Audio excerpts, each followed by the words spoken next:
It was a new experience, and I like to try new things, so I thought this would be fun. I had no idea what I was getting into.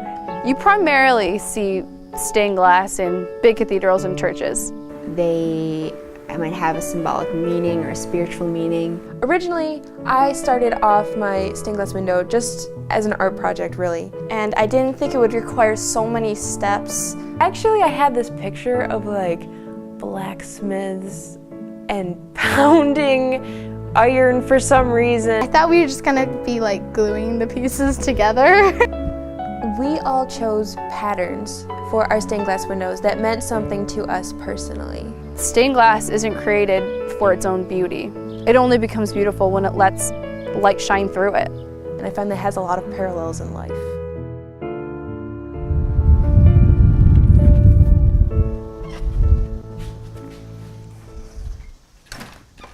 Stained glass windows. What are they? What are they made out of? What are we supposed to do with them? Make them? I thought you would never ask. Stained glass windows is a very dangerous undertaking. In this video, we will show you the do's and don'ts of basic stained glass window making. Enjoy! Step 1, choose a pattern. This is my favorite because it's the easiest. Number and color each piece on both copies of the pattern. Make sure to color in the direction the glass ought to flow. For this next step, you're going to use pattern shears to cut the cardstock into little pieces. When you're finished, reassemble your picture. Now it's time to choose your glass.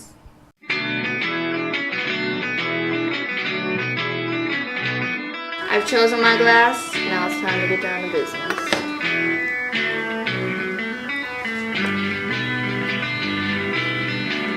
With rubber cement, glue each pattern piece to the corresponding glass, aligning it with the streaks in the glass. The hardest part, I think, was cutting the glass pieces. I broke so many pieces of glass, I could have made 3 other stained glass windows with all that glass. I thought you would use like bigger equipment, not small, more precise. Cut the glass. Cut the glass.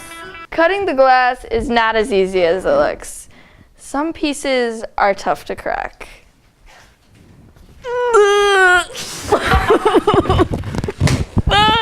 I'm okay.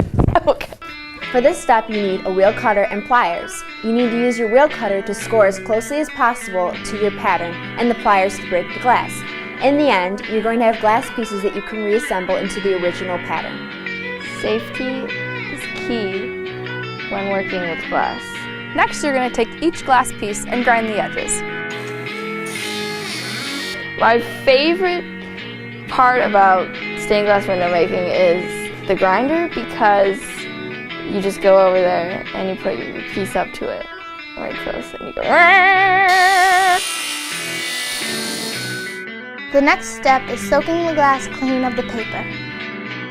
To not get confused, use a marker to write the numbers on the glass pieces. Foil the edges with copper foil tape. Use a fid to flatten the edges to make it even. Now you're going to arrange your glass pieces on a board and use horseshoe nails to secure them in place. Brush the liquid flux over the copper and keep it away from open wounds.